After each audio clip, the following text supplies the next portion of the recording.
Paulus Sere Rua Talu Wush. Kita lagi di materi kebun rumah ya. Ini zona 1 biasanya ya di permakultur.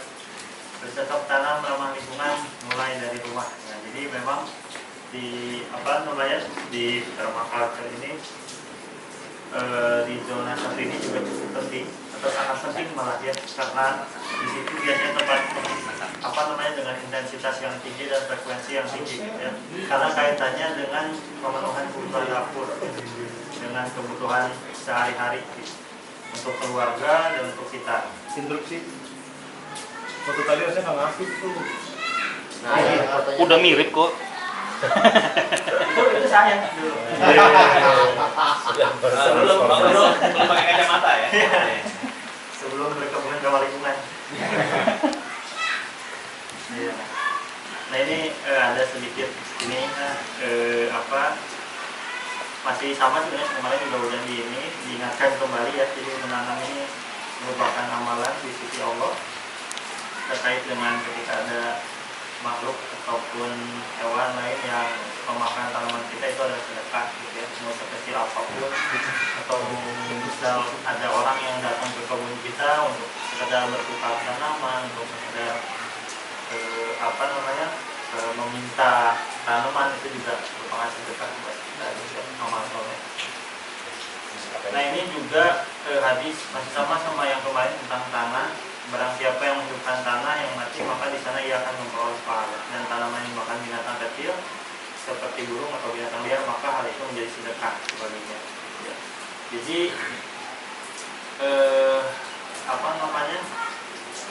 Nah, tujuan perencanaan lingkungan dapat didefinisikan sebagai islahnya kemarin yang kata Kang Rio ya, islah, perbaikan, kebangkitan tanah mati atau ijal mawat, dan tahsin al-ard, pengayaan, peningkatan dan pindahan bumi ya. Nah ini juga terkait dengan ayat-ayat Al-Quran bahwa Allah yang menumbuhkan tanaman ya, seperti butir padi-padian, kurma gitu ya. Tadi ini juga tentang kita kemarin bikin kompos ya. Dia mengeluarkan yang hidup dari yang mati gitu ya, dan mengeluarkan yang mati dari yang hidup gitu. Biar kita refleksikan gitu ya. Dari daun-daun kering kita manfaatkan kembali untuk menjadi kehidupan kembali gitu ya lewat kompos. Dan kami tidak menciptakan langit dan bumi dan apa yang ada di antara keduanya dengan sia-sia. Jadi ini juga kaitannya nanti sama kebun dapur untuk makanan, kebutuhan makanan, khususnya ketika kita melihat tumbuh-tumbuhan di sekitar kita, itu ternyata banyak sekali manfaatnya. Ada nanti setelah ini terkait merambah untuk ketahanan pangan kita juga gitu. Jadi bukan hanya yang kita tanam, tapi kita juga bisa meramban tadi gitu ya, mengambil tanaman-tanaman yang kita tuh nggak tahu sebetulnya itu bermanfaat gitu, yang biasanya kita sebut gulma. Nah ini juga masih ayat masih terkait dengan hadis gitu ya. Telah menceritakan kepada kami, Ibrahim bin Musa telah mengabarkan kepada kami Isa bin Yunus dari Saul, dari Khalid bin Ma'adan, dari Mikdam radhiyallahu anhu, dari Rasulullah SAW, tidak ada seorang yang memakan satu makanan pun yang lebih baik dari makanan hasil usaha tangannya sendiri. Dan sesungguhnya Nabi Allah Daud alaihissalam memakan makanan dari hasil usahanya sendiri. Yang maksudnya kita dengan bercocok tanam itu, apalagi ramah lingkungan, kita tahu prosesnya seperti apa. Kita tahu ketika memproses makanan yang toyib seperti apa gitu ya, karena lewat proses-prosesnya yang ramah lingkungan gitu ya, sehingga hasilnya pun, makanannya pun bergizi tinggi gitu ya, tanpa ada residu-residu kimia atau racun-racun yang ada di tanamannya gitu ya. Nah ini juga yang hadis juga yang diingatkan di hari akhir atau hari kiamat, terkait dengan ketika di tangan salah seorang dari kalian ada sebuah tunas atau misalnya benih ya, maka jika ia mampu sebelum terjadi hari kiamat itu menanamnya, maka tanamlah gitu ya. Jadi ini pun yang diingatkan oleh Rasulullah ya, ketika hari kiamat datang, ketika ada kamu nyimpan benih atau tunas, maka tanamlah gitu ya, kayak gitu. Oke, lanjut ke merancang kebun dapur gitu ya. Jadi ada beberapa pertimbangan dalam merancang kebun dapur. Yang pertama ini terkait dengan anggaran. Anggaran ini tentu karena permaculture ini juga kita melihat ya kemarin salah satu prinsip permaculture Mampus? Ya, memulung ya. Ya, jadi untuk meminimalisir anggaran ini kita sebetulnya bisa menggunakan bahan-bahan yang sudah ada gitu ya. Dan ini juga sehingga dapat menekan anggaran gitu ya. Bagaimana kita merencanakan untuk menanam di kebun dapur tuh kita butuh benih, butuh apa. Nah, ini memang akan mengeluarkan istilahnya anggaran di awal gitu. Tapi ketika kita bisa bisa menjalankan siklus regeneratif, itu justru akan lebih murah gitu ya, atau akan lebih mengurangi anggaran gitu untuk pembuatan kebun dapur, untuk terus siklus regeneratifnya berjalan untuk menghasilkan tanaman yang kita makan. Yang kedua, akses. Nah, ini juga akses ini penting. Tadi ya di contohnya Kang Putra bikin apa? Nah, itu juga ketika mendesain, sebenarnya ini di seluruh zonanya, intinya akses bagaimana kita mengakses kebun kita gitu ya, mulai dari jalan aksesnya seperti apa, kebutuhan alat-alat peralatan, terus misalnya apakah akses kita itu mudah gitu, dan juga sesuai dengan tubuh kita gitu ya. Jadi itu juga tergantung dari kita seorang yang berkebun misalnya orang yang badannya besar, tinggi besar gitu ya, dengan orang yang istilahnya tidak terlalu tinggi atau kurang tinggi dan kecil misalnya, itu akan berbeda nanti gitu ketika pembuatan akses gitu. Jadi dilihat juga fungsinya nanti untuk apa gitu akses jalan ini. Terus juga tanah ini penting, kemarin sudah dibahas. Ini juga apalagi di kebun dapur tanah ini juga sama-sama menjadi bagian yang penting gitu ya dalam pertimbangan merancang kebun dapur gitu, karena yang akan kita jalankan itu adalah siklus regeneratif nanti di kebun dapur itu. Yang keempat, air ini juga penting. Air ini juga merupakan salah satu kemarin dibahas juga sama Mas Rian, termasuk kita bahas ini di kebun dapur yang dekat rumah, bagaimana cara kita memanfaatkan air gitu ya. Karena ini kalau kebun rumah, karena ini posisinya dekat dengan rumah gitu ya, nanti bagaimana merancang terintegrasi dengan genteng misalnya, atau dengan penyimpanan air untuk ke kebun dan sebagainya gitu ya di sekitarnya. Yang kelima, ukuran. Nah, ini ukuran juga berkaitan sama yang kemarin sudah dibahas juga sih sama Kang Rio ya, ketika setiap orang kan kalau kemarin itu sekitar 800 meter ya kebutuhan setiap orang gitu ya. Tapi nanti sebenarnya ada juga kayak semacam hasil ini aja sih, hasil observasi dari Pak Anam di sebenarnya itu misalnya untuk satu orang kebutuhan tadi berapa kilo, terus dalam satu lahan berapa, itu nanti bisa diukur, tapi itu penelitian istilahnya yang berbeda gitu. Mungkin ini memang perlu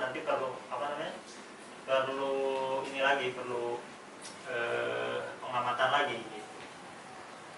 Keamanan, jelas keamanan juga perlu diperhatikan gitu ya, karena karena ini kaitannya juga dengan istilahnya keamanan gambut. Biasanya kan kita selain dari keamanan tuh, selain dari orang, misalnya dari kalau dekat hutan misalnya dari hewan-hewan dan sebagainya gitu ya. Ini juga perlu diperhatikan dalam desain kebun dapur.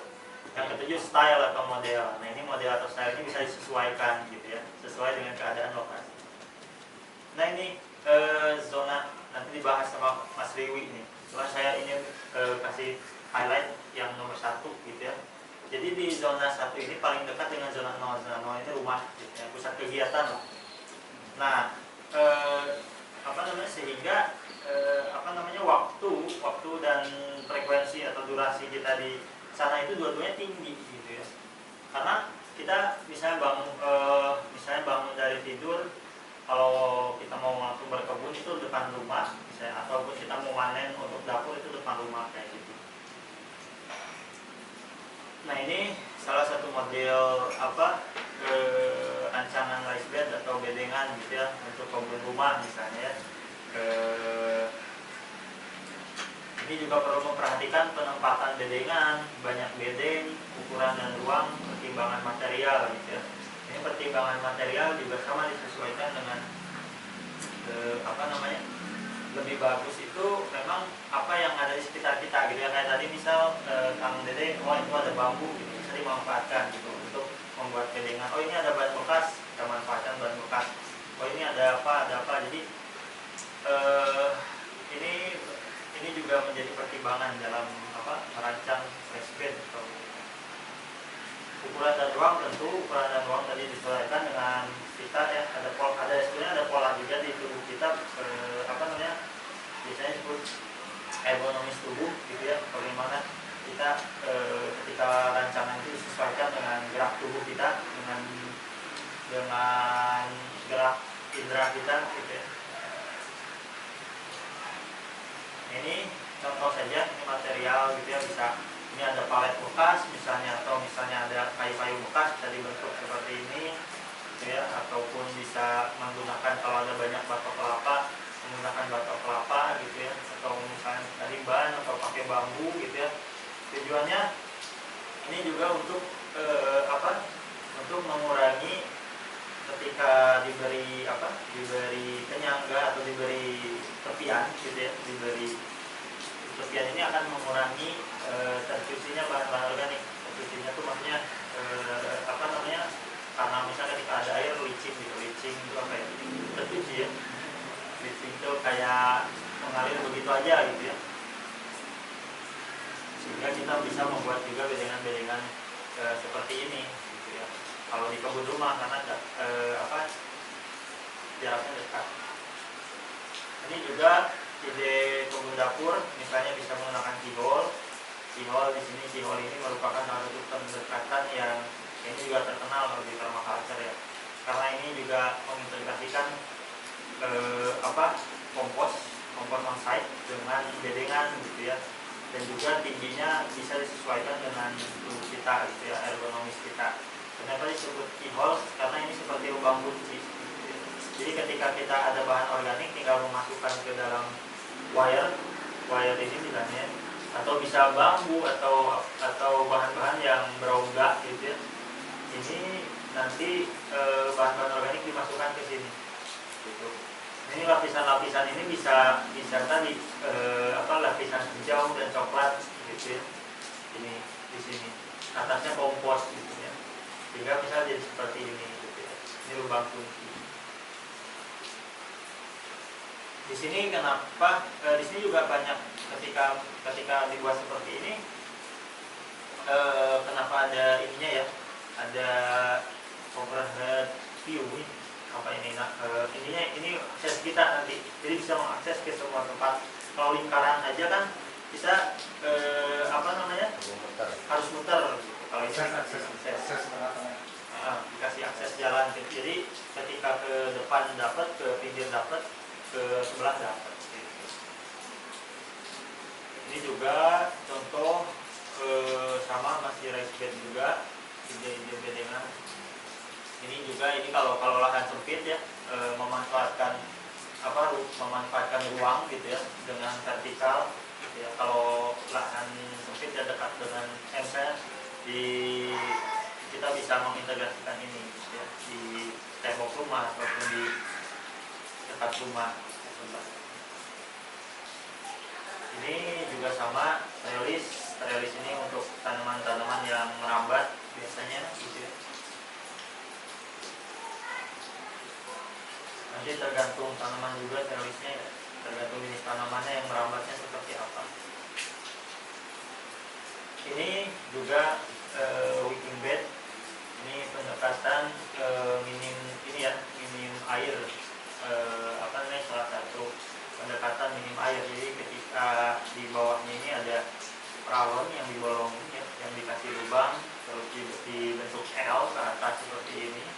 perlu diisi batu ya, batu bisa batu kuarsa gitu ya, atau batu apa namanya yang bolong-bolong itu ya, batu apa ya yang kayak yang dari letusan gunung api atau yang nah bisa batu itu yang ada rongganya, atau bisa batu kuarsa, atau bisa batu split dulu kalau nggak ada nggak bisa. Jadi si batu ini punya apa namanya, dia akan punya apa ya namanya, tekanan kapilaritas, sehingga diisi batu terus nanti diisi linernya pakai kain gitu, kain geotekstil, baru di atas diisi tanah, sehingga kita ketika menyiram ini kita tidak butuh banyak air. Sekali menyiram misalnya untuk seminggu atau 2 minggu misalnya kayak gitu, barulah di atas growing media gitu ya, media untuk menanam. Ini juga spiral. Jadi ini juga memanfaatkan tepian, memanfaatkan pola alam, sehingga banyak tepian-tepian yang membentuk titik kesuburan tanah gitu ya.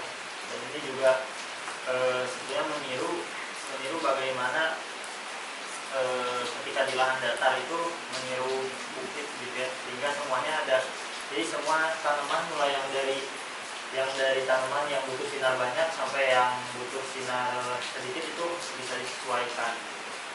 Ini ada bentuknya tergantung dari juga arahnya tergantung dari apakah kita berada di atas garis khatulistiwa atau di bawah khatulistiwa.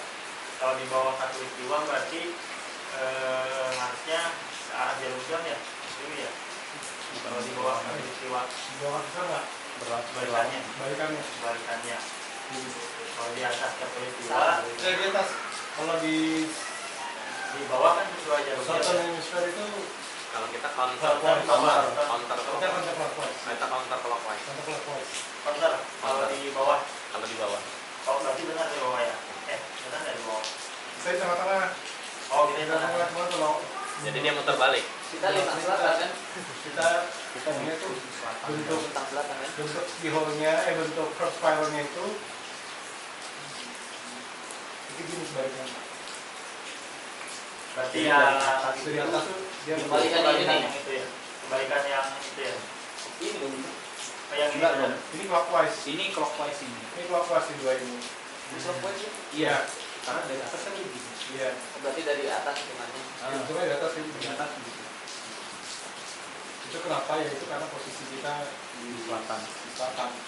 Dan itu juga penjelasannya yang paling atas itu yang kita pilih, yang paling atas itu yang mendapatkan full sinar matahari. Jadi kita di sini itu menciptakan iklim Microclimate. Nah, microclimate mengatakan microclimate. Jadi dari yang paling atas yang paling banyak butuh sinar sampai bawah itu Iya, yang paling iya. Biasanya ada juga yang di bawahnya itu ditambah kolam. Kalau yang bawah, yang ujung bawahnya ini ditambah kolam, biasanya ada juga yang kayak gitu.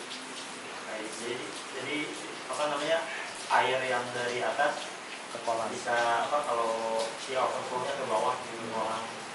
Biasanya ada yang juga bikin kayak gitu. Ini berkaitan dengan penempatan tanaman juga. Ini microclimate juga hubungannya ya. Jadi ada beberapa pertimbangan, kelembaban, sinar matahari, terus perawatannya. Misalnya kalau kelembaban, ada tanaman-tanaman yang memang membutuhkan kelembaban tinggi gitu ya. Misalnya contohnya misalnya kayak sayur-sayuran sebenarnya butuh kelembaban. Terus tapi butuh sinar matahari yang ini juga, yang tinggi juga. Kayak gitu. Terus misal kalau tanaman-tanaman kayak kayak ini tanaman-tanaman kayak buah naga ini itu kan butuh sinar matahari itu yang istilahnya yang pulusan tanaman dapat dilihat sih dari ininya, dari si karakter apa? Ya, tentang perawatan juga nanti tergantung. Kalau misalnya kita menempatkan tanaman di tempat yang di dekat kita yang perawatannya misalnya yang lebih ini gitu ya, yang lebih intens. Tadi berkaitannya sama lokasi ya, sehingga ini kenapa digunakan. Selanjutnya jenis tanamannya ini di sini ada keluarga tanaman, nanti ada companion plant lah, bukan keluarga tanaman, companion. Jadi ada pasangannya tanaman tuh, dia akan saling bersimbiosis. Nah selanjutnya juga terkait menyuburkan tanah, ini kemarin sudah ya, tentu sama juga di sini gitu ya, kompos, mol, arang, tanaman seimbang nutrisi, cover crop, mulsa organik, terus tidak dicampur, ini jelas. Sehingga tadi kenapa membuat bedengan permanen agar si tanahnya tidak akan rusak, karena kita ingin bikin ekosistem di situ, kalau dirusak lagi kita ulangi lagi gitu dari awal.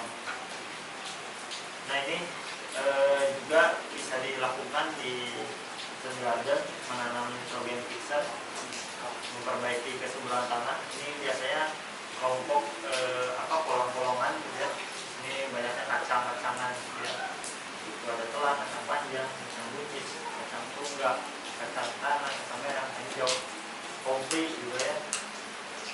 Semanggi itu gitu. Semanggi itu nitrogen fixer.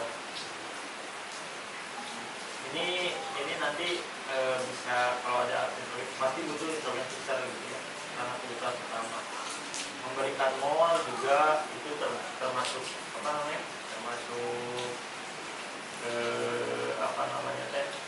salah satu yang perlu kita lakukan juga gitu ya.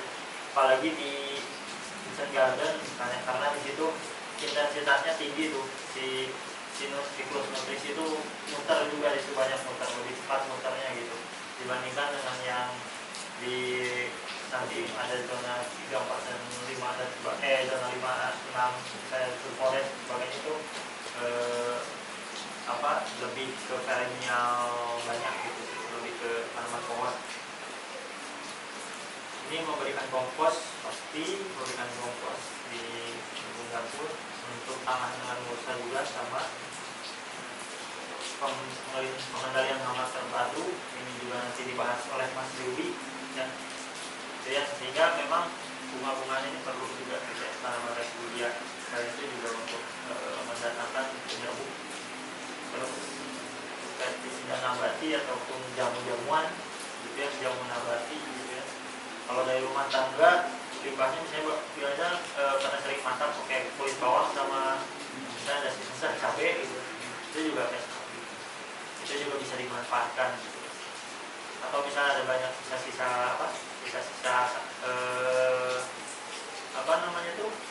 buah-buahan, ekoenzim, itu bisa dibuat ekoenzim. Nanti ekoenzim juga bisa jadi bisa untuk penyakit. Kalau ekoenzim perbandingannya besar gitu ya, kalau nggak salah 1:50, karena asam, sangat asam. Selanjutnya adalah air. Nah ini salah satu metode air yang bisa metode hemat air ataupun metode regenerasi air yang bisa dilakukan gitu ya, menggunakan awan atau kendi kendi tanah liat ya. Jadi dia menyimpan air lebih lama gitu ya. Jadi kita hemat air di kebun kita gitu ya, bisa ditanam di area bedengan kita gitu ya. Misalnya ada area bedengan kita ada beberapa olah gitu ya. Nanti kalau kita tinggal masukin ke sana, nanti sistemnya itu si akar yang akan melakukan absorpsi terhadap si tanah liatnya. Jadi bukan jadi kan karena lembab terus tuh di luarnya, bisa kalau diisi, kalau tanah ikan itu diisi air akan lembab, dingin lah gitu. Ini juga menggunakan solar water distillation. Misalnya ada botol aqua, ada yang besar sama botol aqua 2 liter dan botol aqua 5 liter misalnya. Tutup yang atas, tutupnya yang bawah itu bagian bawahnya misalnya. Nanti si air itu akan ketika terkena sinar matahari akan evaporasi, terus nanti akan ini lagi akan jadi embun ke bawah. Itu juga sangat sangat minim air nanti mengurangi penggunaan air. Ini juga bisa salah satu ini juga irigasi tetes gitu ya, karena ini spesifik ke tanaman. Itu ini juga merupakan salah satu apa namanya, konservasi air juga, menghemat air. Ini juga bisa, ini DIY irigasi tetes.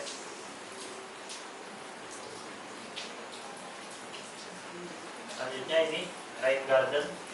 Misalnya di sebelah rumah kita juga bisa buat rain garden dengan menampung air hujan. Lalu air hujan itu dialirkan ke apa namanya, ke sebelah rumah kita, misalnya ada area kebun kita gitu ya, sehingga itu juga memanfaatkan air hujan di situ rumah gitu ya. Ini contoh aja, masih banyak juga ya, karena misalnya kita juga butuh vitamin kan untuk kebutuhan sehari-hari kita. Bisa dari, contohnya bisa dari daun kalas, daun ubi jalan, daun ketela pohon teh singkong ya, daun labu, terus kubis, setokol, sayuran daun hijau lainnya, wortel, mangga, pisang, pepaya, itu bervitamin A. Ini juga bisa, nanti bisa diperhatikan juga sesuai kebutuhan ini, misalnya kebutuhan vitamin gitu ya. Misalnya vitamin C baik untuk perkembangan tubuh, contohnya pepaya, jeruk, tomat, nanas, jambu biji. Ini mah mungkin bisa pilih salah satu, misalnya kalau kebunnya tidak terlalu luas gitu.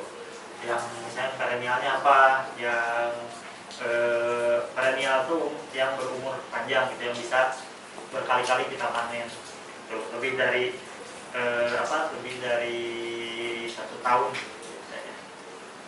Terus juga ada tanaman annual tuh, jadi sambil menunggu perennial berbuah bisa kita tanam annual, tanaman sayur-sayuran, sehingga kita bisa dapat makanan, supaya makanan dan vitamin, protein, karbohidrat gitu ya.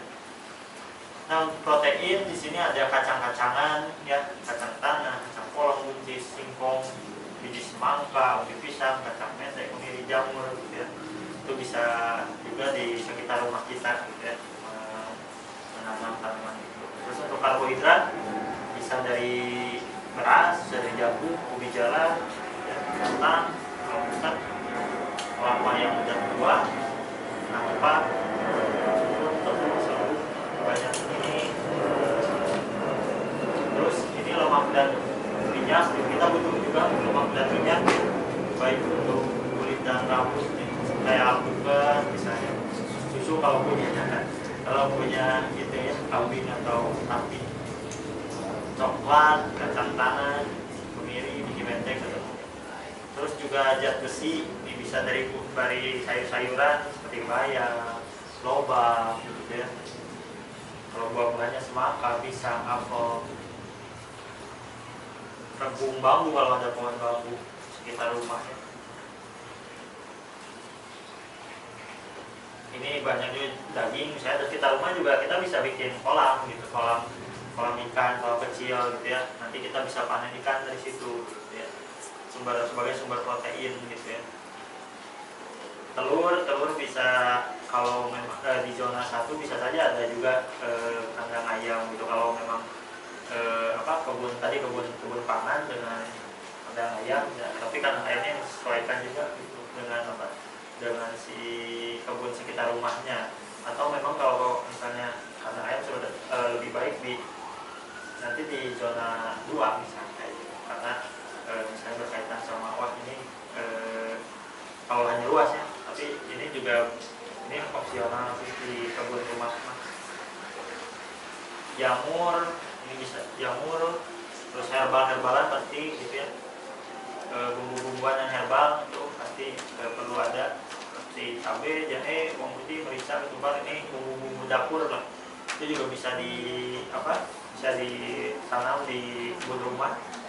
Terus tanaman obat tradisional juga gitu ya, untuk keperluan sakit ataupun keperluan sehari-hari ya. Bisa lidah buaya, kumis kucing, sambiloto, daun sembung. Oke. Nah, ini juga memasukkan sedikit pengetahuan saja terkait dengan defisiensi unsur hara ya.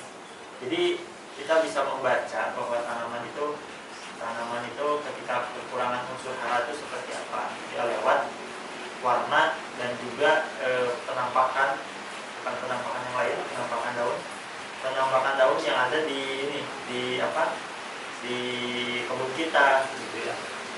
Misalnya kekurangan yang paling jelas biasanya kan kekurangan nitrogen gitu ya, dia warnanya menguning, terus tumbuhnya kerdil gitu ya misalnya kayak gitu. Terus juga bisa sampai akhirnya kebakar terus mati gitu. Kalau kekurangan potasium biasanya dia di potasium itu kalium ya, K itu biasanya di ujung-ujung daunnya berwarna coklat. Nah, bisa lihat di sini aja ini banyak juga sih di internet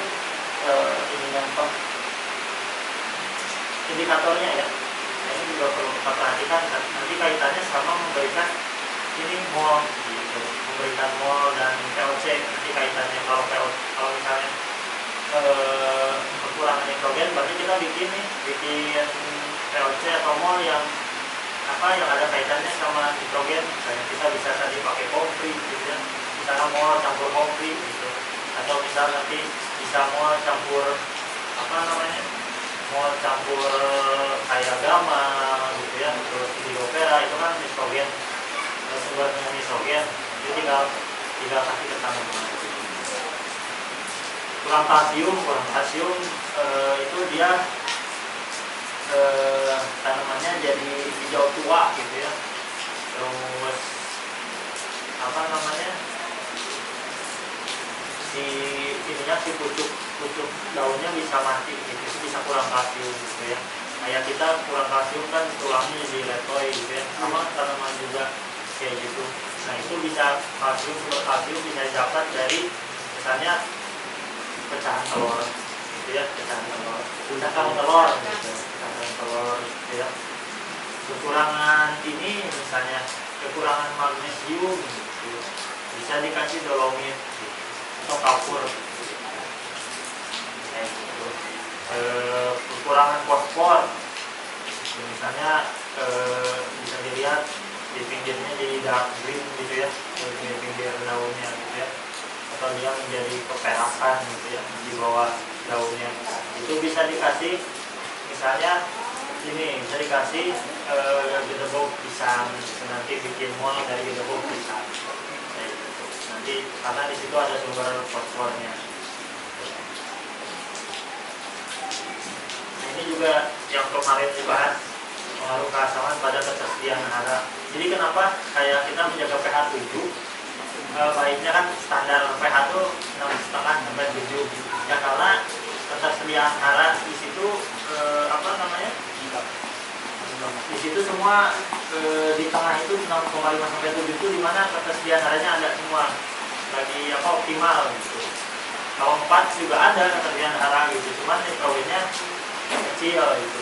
Kalau di pH 5 saya ada gitu, nitrogennya cuma tidak optimal. Terus yang besar malah iron atau besi gitu.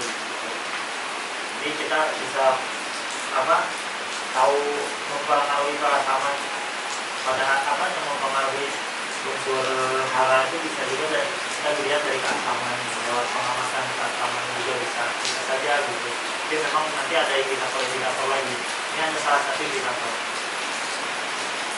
Oke, selanjutnya ini terkait dengan seed management. Ya sebelum ke sana kita mengetahui ada penyerbukan tanaman itu dia akan beregenerasi atau mempunyai keturunan lewat penyerbukan. Jadi penyerbukan ini dilakukan oleh tanaman untuk dia beregenerasi untuk membuat buah dan biji gitu ya. Nah ini ada beberapa bagian bunga juga gitu ya. Jadi kita lihat ini di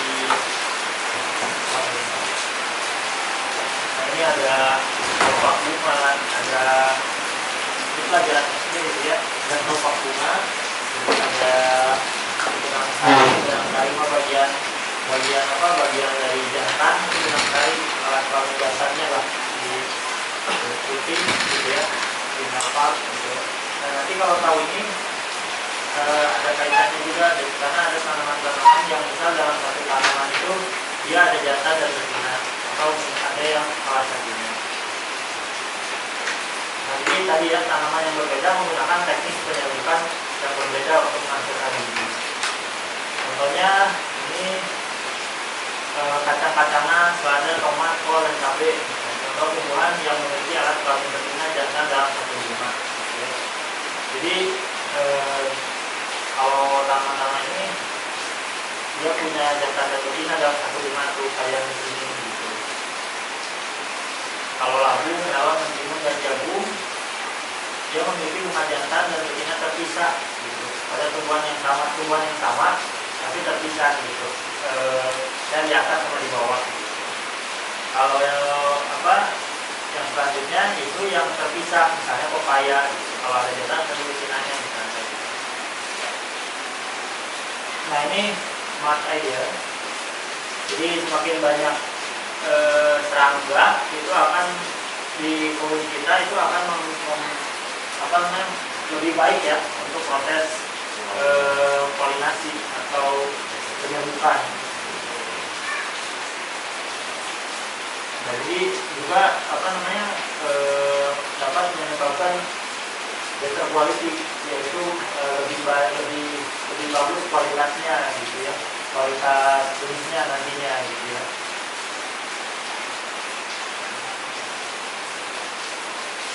Nah selanjutnya ini cross pollination gitu ya, penyerbukan silang. Nah, ini berkaitan dengan penyerbukan silang karena tanaman itu bisa cross pollination atau self pollination. Jadi cross pollinasi itu atau penyerbukan silang itu perpindahan sekali dari bagian jantan bunga satu tanaman ke bagian betina dari bunga tanaman lain. Jadi misal ada kita tadi yang dua itu jagung ya, tanam jagung sama jagung misalnya. Kan jagung punya betina sama jantan, yang satu lagi punya betina sama jantan, terus yang jantan jagung satu sama yang jantan sama yang betina jagung yang sebelahnya terus beda varietas. Nah nanti itu akan menyebabkan biasanya tergantung apakah nanti kalau misalnya terong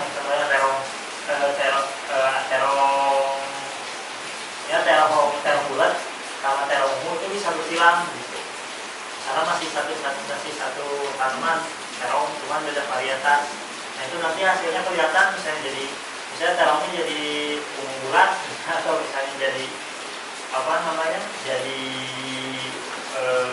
panjang tapi warna hijau bisa kayak gitu. Atau misalnya terong telunjuk ada kan terong yang telunjuk sama terong sama terong ungu, misalnya nanti dia bersilang nanti bisa kadang bisa jadi bagus, kadang juga enggak gitu, itu tergantung. Nah ini terkait benih, juga ini jadi pengetahuan juga ya, bahwa kalau benih non-hibrida ini biasanya dia dihasilkan ketika tanaman diserbuki secara alam gitu ya. Ini bisa terjadi melalui penyerbukan terbuka gitu ya, yang terjadi bisa melalui serangga, melalui burung, angin gitu ya. Nah ini nantinya akan benih non-hibrida ini biasanya disebut heirloom gitu ya, atau open pollinated.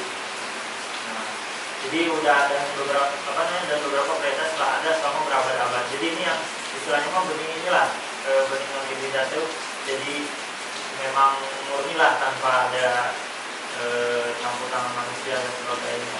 Dalam artian itu tidak di otak-atik gitu, hanya keturunan terus gitu.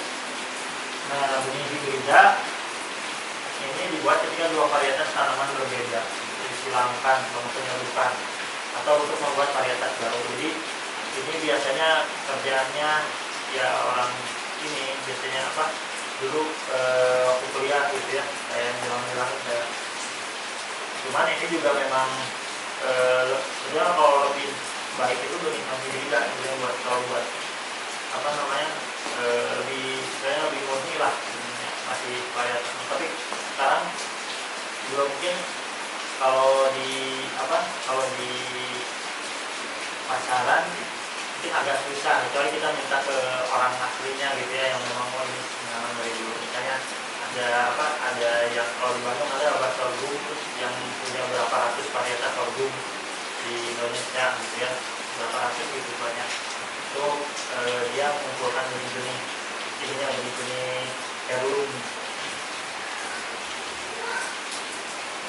Terus nah ini nih yang sekarang itu gitu ya, ini juga pekerjaannya anak pertanian. Dulu saya ini juga gitu pernah ngalamin buat ini gitu, buat GMO gitu praktikumnya ya. Nah ini kayak jadi bentuk ini tuh modifikasi sebetulnya. Jadi kita bisa sekarang banyak gitu benih-benih GMO yang mana misal bahkan ada kalau ini misalnya contoh tomat sama ikan gitu.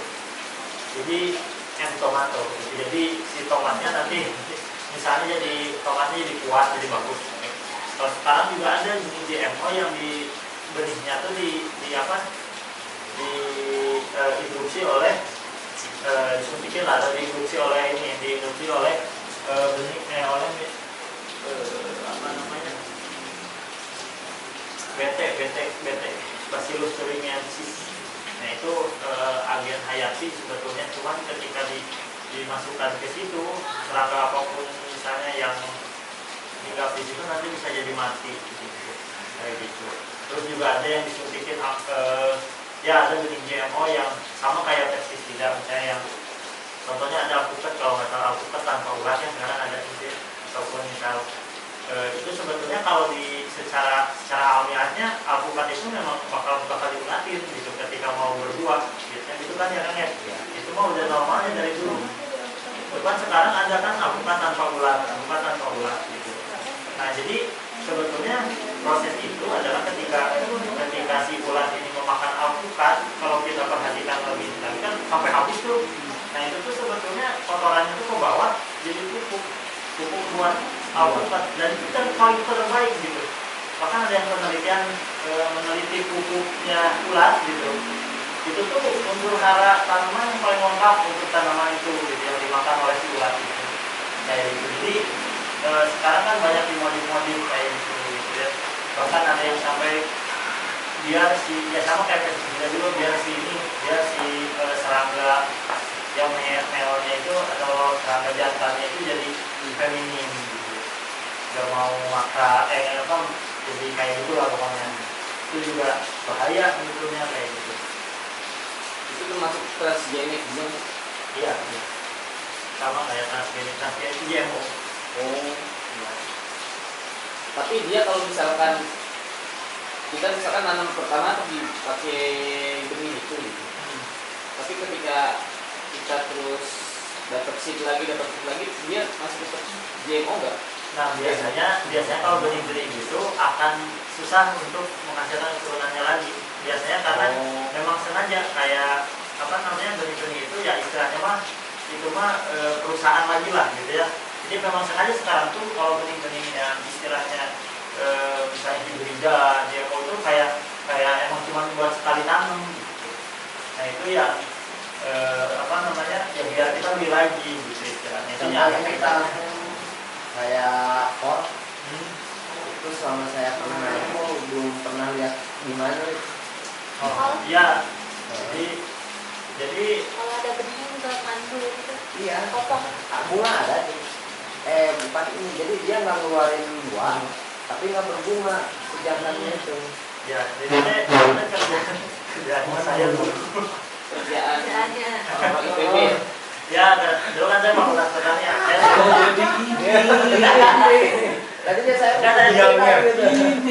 Jadi dulu sampai ambil DNA tuh, misalnya DNA apa gitu dimasukin ke DNA tanaman ini. Kayak gitu. Jadi untuk uji gitu, intinya mah biar si tanamannya resisten gitu. Tapi kan pada intinya nantinya tuh tetap aja gitu bakal muncul lagi masalah-masalah baru kalau ekosistemnya nggak diperbaiki gitu. misalnya dia udah tahan ini, ada muncul yang lain nanti walaupun udah tahan ini gitu. Jadi ini sangat kenapa GMO ini yang selain ini ya melawan hukum alam nih gitu ya. Ini jadi si genetik di dalam benihnya itu dia memang dirubah gitu dulu sampai kayak apa macam-macam itu tuh apa kayak DNA tanaman sama DNA apa gitu ya hewan apa gitu jadi biar tahu gitu nanti si tanaman itu tuh ngeluarin tanaman itu efeknya apa gitu nanti ke benihnya sebab ini tomat dan ikan misalnya karena ikan itu misalnya tadi ya asam aminonya tinggi terus apa namanya juga ya, kandungan asam aminonya tadi sehingga ke buah juga bagus gitu. Cuma memang ini jadinya karena ngotak-ngatik si DNA ini nih gitu yang ternyata tidak sesuai fitrah gitu lah. Si kayak big tomato itu berarti itu juga gitu juga.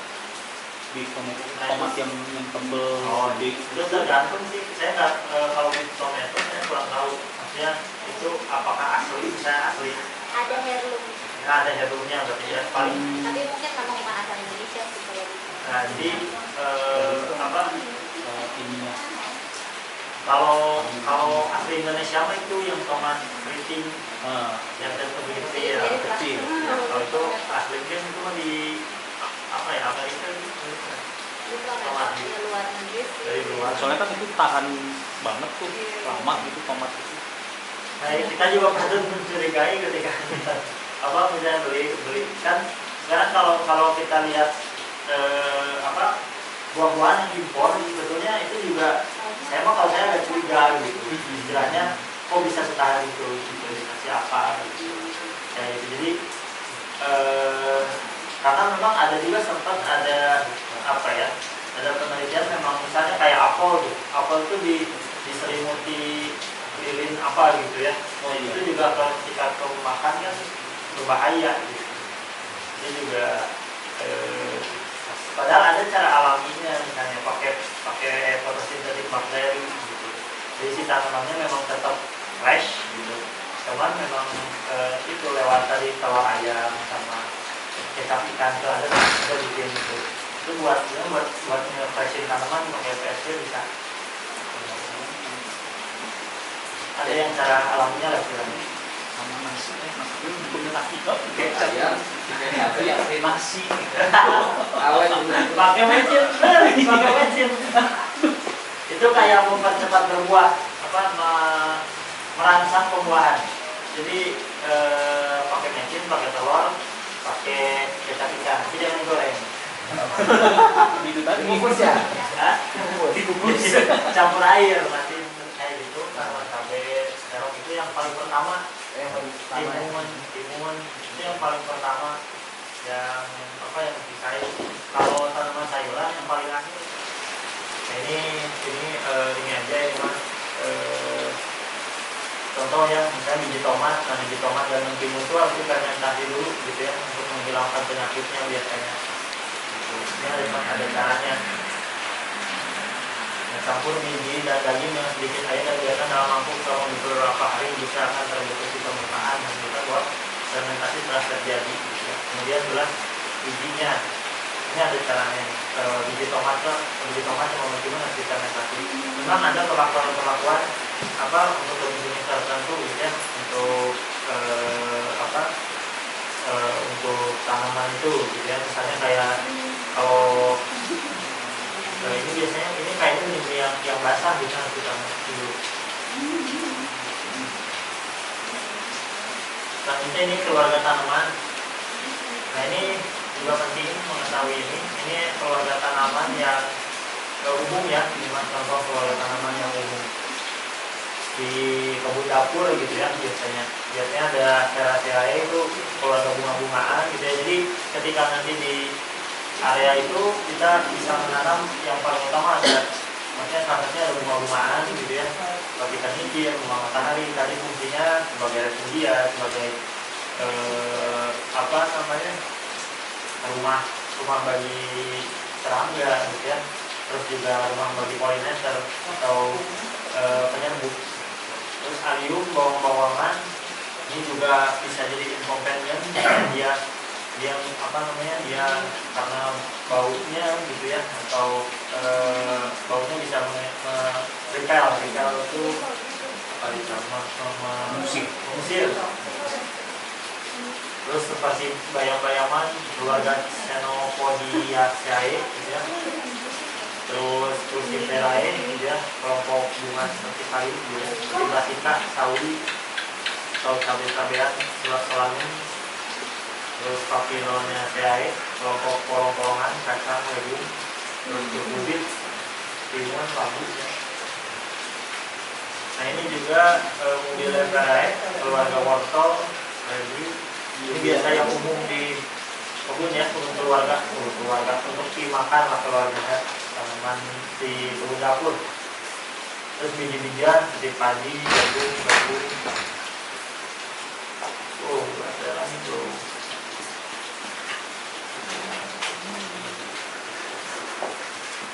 Nah ini ada juga menghitung kebutuhan keluarga. Ini bisa ini aja, bisa di copy PPT-nya banyak kan. Nah, sampai ini ada pertanyaan nggak? Ada pertanyaan nggak? Untuk keluarga tanaman atau companion planting tadi tabelnya udah ada kali. Udah. Ada tabelnya ada. Nanti Tabel dari ide. coba dipilih. Saya Itu ada beberapa tabel, tapi memang ini perlu penyesuaian lagi, dilihat lagi, diobservasi lagi. Nggak baku juga berarti. Baku, jadi acuan. Nah, dari yang dibaca tadi kan bawang itu termasuk zona 1 ya. Apa? Bawang Termasuk? zona 1 ya. Oh iya, kebun dapur. Nah, kebun dapur. Nah itu apa namanya? Kita pernah nyoba regrow bawang ya. Dia bawang bombay sih, dia berhasil tuh di air itu ketika mau pindah media ke tanah. Nah itu mulai gak pernah panen aja ujungnya. Itu biasanya itu berapa lama sih kalau bawang-bawangan itu siap panen? Bawang putih juga gitu udah tumbuh, bawang merah juga gitu. Tapi Bawang mah kalau apa namanya sekitar 3 bulan atau agak lama memang ya. Nanti kalau udah tua dia kelihatan dari daun. Daunnya ini kan kering gitu kan. Kecil. Kalau yang kan kayak bawang Bogor itu kan, bawang daun Bogor itu kan gede kan. Nah kalau udah tua itu paling sedikit. Oh, kalau bawang daun mah iya gampang, tapi kalau yang kayak bawang putih, Kalau bawang putih, bawang merah itu nah itu kayak kalau bawang 70 berapa hari gitu. Tapi itu di tempat apa aja tumbuh? Tumbuh. Harus tempat panas itu enggak? Di ketinggian sama ini di sana, sebelah sana. kalau bawang daun biasanya tanahnya jangan ini kalau kehujanan dan Kalau bawang merah itu nggak boleh terlalu banyak. jangan ditimbun. Jangan. Jadi kalau penanamannya itu kalau misalkan yang penting kelihatan bentuknya itu kan, nanti kan dia keluar dari si buahnya itu ya. itu jangan ditimbun. Oh, jangan direndam tanah. Jangan ditimbun tanah. nanti keluar Di luar, di atas Nanti tanah. malah dia busuk. di atas tanah. Oh, di atas tanah. Kalau cara nanam misalnya beli bawang dari pasar, Nah itu bibit muda, apa bibit muda. bibit muda itu bisa langsung ditanam aja kan kayak Enggak, Kan itu mah suka- umurnya nggak bakal Kan panjang. tumbuh tunas tuh. Oh. Ya Jadi beda biasanya lah. kan Tumbuh sih tumbuh, cuman umurnya itu. jadi nggak akan sempurna. Kan yang dijual ke pasar itu dari petani itu disortir. Oh, Yang Oh buat yang bibit, bibitnya bibit. diambil. Oh, Bibit itu kan umurnya dilamain dulu gitu. Kalau yang muda paling sekitar Pesan nggak tumbuh. Jadi numbuhin bawang gimana? Bawang merah, bawang Iya, putih. yang baru gitu yang bagus yang dari nol, gitu, dari buat nol. kalau buat pembibitan kalau dari pasar ya gini ya. Kan ini yang kicuknya itu potong dulu dikit. Ujungnya. Nah, Juga. kalau yang buat bagus yang buat bibit itu semalam paling udah keluar setengah senti si daun. Iya, heeh. Nah itu kalau yang jelek itu dia paling nggak bakal ada yang keluar gitu. Nah, kalau di rumah tuh udah sampai tumbuh tinggi 10 cm, nah pas PR itu masuk media Karena Enggak, maksudnya Mati ya? gini. Dalam ke tanah itu. dalam Malam semalam, busuk. maksudnya dalam semalam kita motong sore. Dalam semalam itu hampir sesenti. Oh, itu Seperti Itu Jadi yang indikasinya- buat bibit. Indikasinya kalau bibit bagus itu dalam semalam tumbuhnya sesenti. gitu. dalam Ya harus pesen ke tengkulak. Yang dipotong itu yang ujungnya yang kuncupnya itu. Iya. Kalau saya itu Jadi yang udah berada di pasaran lah yang biasanya nggak numbuh di itu numbuh mudah lagi. sih kebanyakan itu, jadi belum waktunya dibibitin, mereka kan kejar harga kalau Kejar petani. ini ya kan. Meskipun yang di pasar udah ada tunasnya meskipun. Itu kan kita nggak tahu. Nggak tahu berapa tunasnya lama itu. tunasnya. Indikatornya tadi harus di Dalam semalam tumbuhnya sesenti itu yang bagus. Kalau enggak itu nggak Apalagi bagus. ada yang lebih panjang lagi. dalam semalam ya berarti ya. Kalau Dicekin di dalam dulu gitu tanah. ya.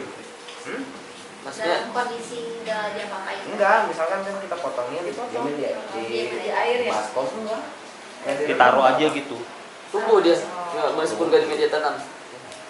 Kalau yang buat bibit, kalau buat bibit. Hah? Oke. Oke. Soalnya bawang sempat mahal gitu jadi. Kemarin saya beli bibit itu berapa? 27.000 1 kilo. 1 kilo. Itu dari temen. Kalau tengkulak enggak tahu. Bisa 2 kalinya kayaknya. Iya, soalnya kalau pembibitan udah ada sebelumnya.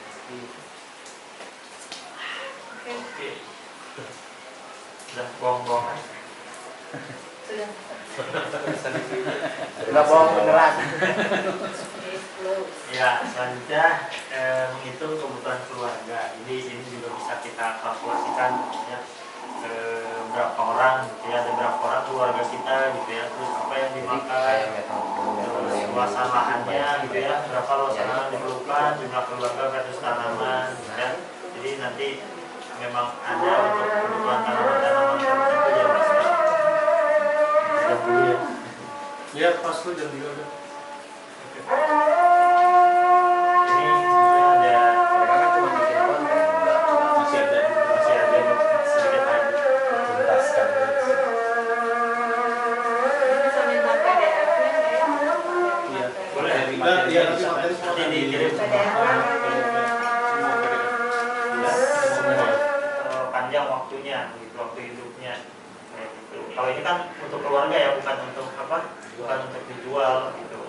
Jadi beda lagi kalau untuk dijual. Terus menanam perennial, gitu ya. Jadi menanam perennial itu juga tanaman-tanaman yang tadi berumur panjang gitu, kayak daun apa, misalnya kalau ini mah pohon-pohonan, ya banyak juga daun-daun apa, katuk yang gitu-gitu ya, yang kebutuhan kita yang bisa kita makan, yang bisa dipanen berkali-kali. Nah, selanjutnya adalah komposisi yang seimbang, itu seimbang antara perennial dan annual. Jadi annualnya ada gitu ya, sayur-sayurannya, perennialnya ada gitu. Jadi kita nggak akan apa terus switch gitu ya. Yang selanjutnya adalah rotasi tanaman. Nah ini juga sebenarnya rotasi tanaman kayak gini misalnya ya. Contohnya mulai kita sebenarnya sebelum nanam daun-daunan ini bisa juga nanam dulu legum gitu. Karena si legum ini butuh apa namanya? Butuh atau bahkan bisa di ini gitu, bisa dikombinasikan gitu di tumpang sari gitu. Kayak gitu. Jadi misalnya kenapa misalnya legum dulu bisa gitu ya, legum dulu berbagai macam legum, baru tanam yang berdaun gitu, karena tadi nitrogennya udah lengkap di tanah ya, udah berada di tanah, numbuhin yang organ target daun gitu, yang mayoritas butuh nitrogen gitu. Nanti terus aja putar gitu di situ, misalnya nanti ada yang udah mulai dari dalam tanah sampai di atas tanah gitu ya, sampai yang merambat tuh ada gitu. Ini apa, dirotasi gitu ya. Tujuannya apa dirotasi? Untuk menghindari misal ini serangga gitu ya, gitu, atau hama gitu ya. Jadi ketika dirotasi itu bisa mengurangi itu gitu. Jadi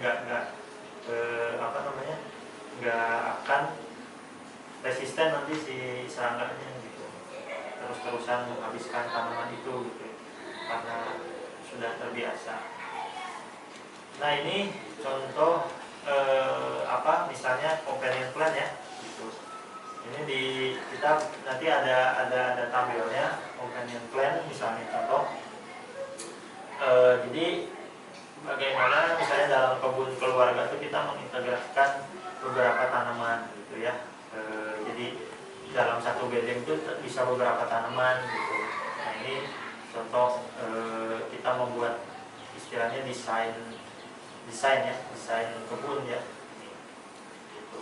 Desain apa Mas Win kan biasanya yang udah tanamannya seperti desain konsep ya, jadi di sini misalnya ini nanam marigold di pinggir, nanam bunga-bunga di pinggirnya, tengahnya ada apa, terus sama apa gitu ya. Ini juga perlu. Oke, itu sih kurang lebih materi kebun dapur. Nanti di share materinya. Sebetulnya ada ini ya, ada jalan-jalan ke kebun sama Aca, cuma karena hujan, yang itu nanti kita akan ada sedikit mau materi aja sih. yang penambahan ada. ada sih. Oh ada Penjelasan dulu penjelasan. ya. Penjelasan nggak banyak. Paling nanti ini juga ada Mas Dewi yang ada praktek juga nanti praktek bikin desain kebun dapur. Iya ini. Nanti begitu dari Aca udah jelasin kan ada penjelasan inti dari Kak Afif juga. Nanti masih ntar kita bagi dua kelompok, kelompok yang kemarin untuk bikin rencana kebun dapur untuk Dapurnya masing-masing. Ya, back to comeback after sholat. Salah. Power boost dulu. Oh iya, mau buat Aca. Yang akan memberikan materi perdana di PDC. Debut. Power Boost untuk Aca dalam bahasa Jawa ya. Betul. Power Boost, siji loro telu, wush. Oke. Terima kasih semuanya. Assalamualaikum warahmatullahi wabarakatuh. Waalaikumsalam warahmatullahi wabarakatuh. Pada kesempatan kali ini mau nggak bercerita sih, mungkin sedikit sharing tentang meramban atau foraging. Sebelumnya mau tanya dulu, di sini ada yang tahu meramban atau foraging? Iya Mbak, enggak? Mengambil makanan dari tempat yang alami. Mengambil makanan dari tempat yang alami. Tempat sekitar kita yang alami. Sekitar alami berarti mengambil makanan yang memang tumbuh secara alami ya, tanpa ada campur tangan manusia istilahnya. Lengkap banget. Manusia. Iya, kurang lebih. Mungkin Pak Kang Dede udah pernah di sana misalnya di lembur biasanya Sundanya suka apa ya? meramban apa tuh bahasa Sundanya? Sundanya ngelalap itu loh, metikin rumput. Metikin makanan Metikan buat lalap lah. metikan lalapan. Neangan lah. Neangan lalap. Biasanya lalap apa ya? Nu di teangan. Dari Sunda. Daun singkong, daun pepaya. Dan ikan Itu lumayan yang direbusnya gitu. direbus. Kalau yang mentahan sih banyak kayak daun Popohan, betag, penikir. popohan, Nah, popohan, apa lagi? terus kayak daun mangga. Daun mangga disambel ya? Daun mangga? Iya. Direbus. Pucuk enggak? Pucuk mangga. Iya pucuk mangga tapi yang masih muda Masih banget. muda. Bisa dimakan. Tepasnya itu tepatnya apa? Kayak jamu mete. Pucuk jamu mete. Ini nggak tahu juga. Oh belum tahu sepat itu emang. Iya, ada lagi kira-kira yang udah pernah meramban di rumahnya atau sharing tentang pengalaman merambannya?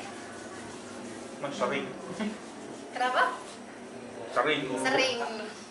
Oke, jadi itu ya kurang lebih Meramban di kulkas. meramban di kulkas ya. Meramban di supermarket. Iya.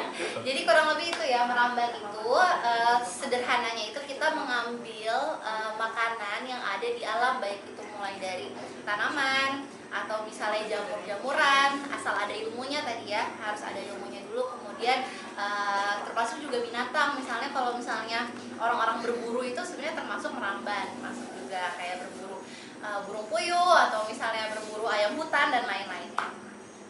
Nah, Jadi kira-kira manfaat meramban ada yang Ngirit. mau Ngirit, Kang Indra, bener. manfaat meramban kira-kira apa tuh?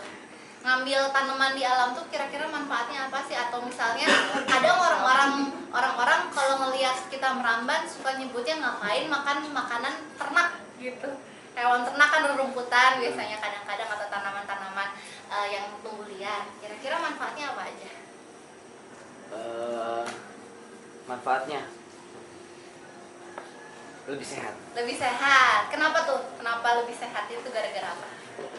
Satu, kita nggak perlu pakai moda transportasi yang menimbulkan jejak karbon. Wah mantap, ini udah masuk ke jejak karbon nih. Saya udah permakultur banget ya, udah mindful ke jejak karbon. Tuh banget terus. Jadi kita nggak nyumbang kerusakan buat bumi, dan bumi pasti bakalan mengembalikan hal itu gitu buat kita. Gitu. Mantap. Terus yang sehat itu sehat pertama, sehat kedua kita jadi pengeluarannya jadi lebih sedikit gitu. Tuh, jadi lebih hemat ya. Lebih hemat. Betul. Tuh, jadi nggak terlalu mikirin persoalan yang notabene materialistik lah gitu. Iya, benar. Yang duniawi gitu. Jadi secara ruh itu lebih terpenuhi lah. Terus yang ketiga, sanatnya jelas lah. Sanatnya jelas. Iya. Cara tumbuhnya jelas berarti. Iya, karena kan kalau kita belanja di pasar kan kita Nggak tahu. iya terputus itu. Betul. Sanatnya jelas. Oke, Itu mantap. sih. Tepuk tangan buat Kang Indra. Tepuk tangan Kang Indra. Kang Adam, kira-kira nih Kang Adam udah suka meramban juga nih, manfaatnya apa meramban? Selain yang tadi udah disebutin sama Kang Indra. Sensasi. Sensasi itu benar masih juga sensasi. Sensasi deg-degan soalnya ya takut Ada. ketahuan orang. Kalau meramban itu bukan orang lain. Iya, ada kesenangan sendiri. Apa ya maksudnya? Lebih ngerasain sih kayak ternyata alam itu memang banyak banget gitu menyediakan kebutuhan buat kita gitu. Cuman kadang kitanya aja yang nggak tahu, nggak ngerti gitu. Suka menganggap suatu hal nggak berharga gitu. Padahal banyak sekali gitu sumber daya yang ada di sekitar kita itu yang sebenarnya cukup, sangat cukup untuk memenuhi kebutuhan kita. Betul. Oke, ada yang mau nambahin lagi? Tadi ada. Mas Rian. Persiapan akhir zaman. Mantap itu ilmu survival berarti ya. Ilmu survival ya, persiapan Diam akhir semuanya. zaman. Ya langsung power plus semuanya. Oke, jadi persiapan akhir zaman. Jadi kira-kira kurang lebih ilmu ini tuh memang penting ya untuk dipelajari tadi, karena manfaatnya tadi udah disampaikan sama Kang Indra, tadi memutus jejak karbon, kemudian lebih hemat juga, betul sekali, karena kita juga di sini banyak juga, maksudnya lumayan lah setiap hari ada yang diramban gitu tiap minggu, jadi mengurangi belanja ke pasar juga gitu, karena misalnya kayak kita di sini suka ngeramban sintrong, misalnya daun sintrong. Nah, pernah tuh ngajak teman ke sini yang nggak pernah ngeramban sama sekali, terus pas nyobain, oh kok enak ya rasanya, dia kira tuh makan ngeramban kayak gitu tuh rasanya bakal kayak daun, ternyata enggak, kok rasanya tetap enak juga kayak kangkung gitu, misalnya punya cita rasa khas tersendiri gitu. Terus ada yang mau nambahin lagi? Ada. Iya. Kalau ngeramban itu kita bisa ngambil seperlunya. Iya. Kalau betul. beli itu kadang nggak bisa beli sedikit. Betul. Belinya harus banyak. Iya. Kan? Biasanya buat beberapa hari gitu ya kita beli Kan buat jadi taruh nggak di fresh kan? kulkas. Iya. Ini kalau ngeramban fresh. Jadi itu tadi udah dijawab sama teman-teman, manfaatnya tadi juga dari Kang Adam, katanya ada sensasinya. Nah kemudian salah satunya juga memang menjaga kearifan lokal. Iya kan, karena memang zaman dulu mungkin kakek nenek kita itu sangat familiar sekali dengan meramban gitu. Tadi kata Mas Krisna dulu masa kecilnya meramban ya. Iya, soalnya di pasar nggak nemu daun itu gitu, adanya tuh di tetangga sebelah tetangga. sana. Iya. Itu sensasi yang bikin tangga ya. Soalnya nggak ada di pasar, emang nggak jual gitu. Nggak Luar biasa sih gitu. Iya itu dia tadi, jadi menjaga kearifan lokal tadi, dan meramban itu bukan hanya tadi untuk nutrisi kebutuhan makanan kita, tapi termasuk juga obat-obatan gitu ya. Jadi untuk kebutuhan apa ya istilahnya, kayak kalau misalnya luka-luka atau misalnya bahkan obat mata gitu, bahkan ada yang untuk kesehatan rambut, kulit dan lain-lain. Nah kurang lebih itu. Nah ini ada beberapa kaidah meramban, tapi mungkin nggak ada di sini ya. Saya sebutkan aja ya, dijelaskan melalui verbal.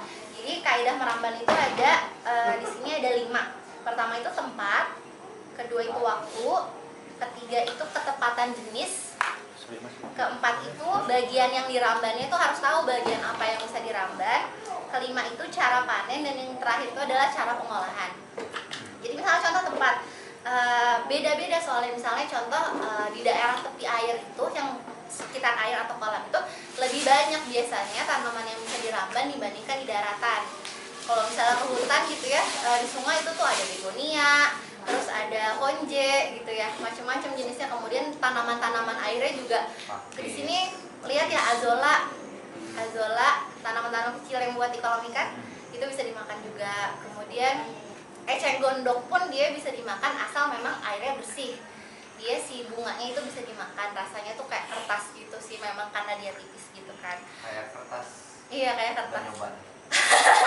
Kayak kertas. Belum sih sebenarnya, tapi bisa dicoba di sini. Gitu.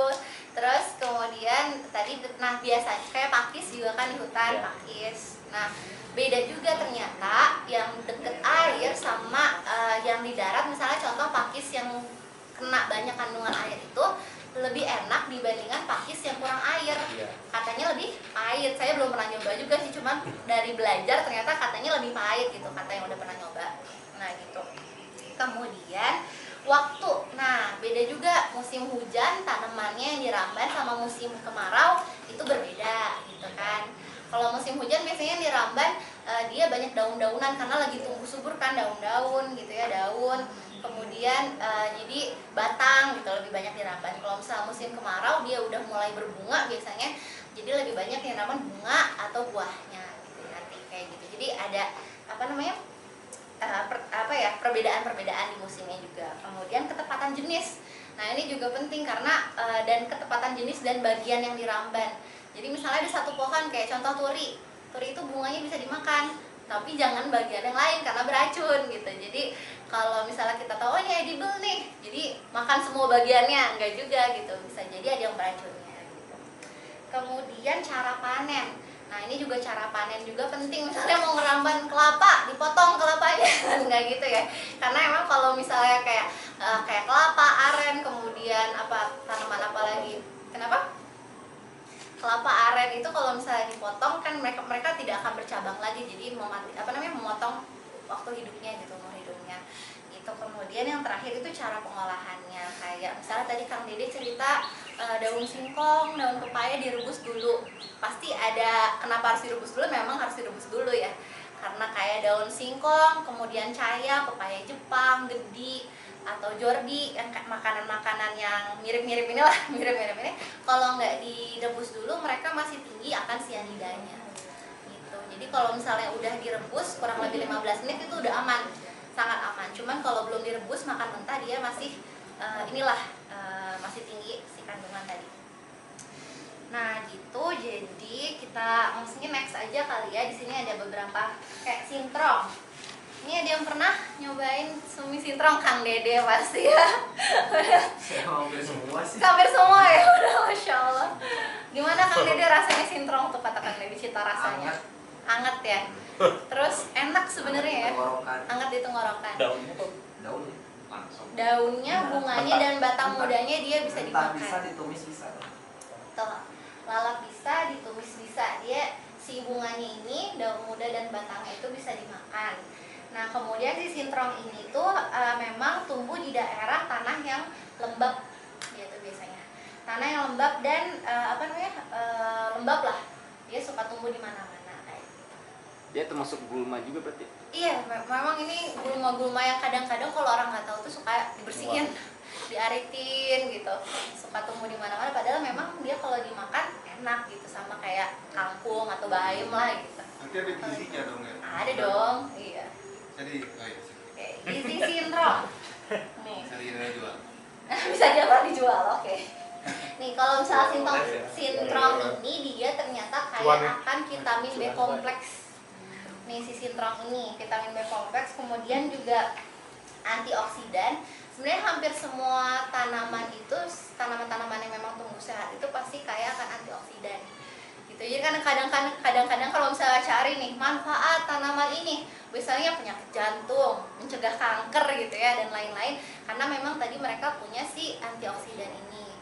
Jadi antioksidan ini tuh dia itu bisa menangkal radikal bebas. Kan kita di sini dengan zaman yang kayak gini, apalagi tinggal di kota kan banyak hirup polusi gitu ya, terus terpapar sinar matahari yang mungkin sekarang udah nggak sesehat dulu gitu ya radiasinya. Kemudian dari makanan yang kita makan juga kalau nggak benar-benar sehat, si hasil pengolahan itu juga akan menjadi radikal bebas gitu. Jadi si radikal bebas ini tuh kayak molekul yang di dalamnya tuh ada elektron, tapi elektron ini nggak berpasangan, jadi liar gitu. Sedangkan baiknya molekul elektron itu berpasangan. Kalau dia liar, dia bisa merusak sel kita sendiri dalam tubuh.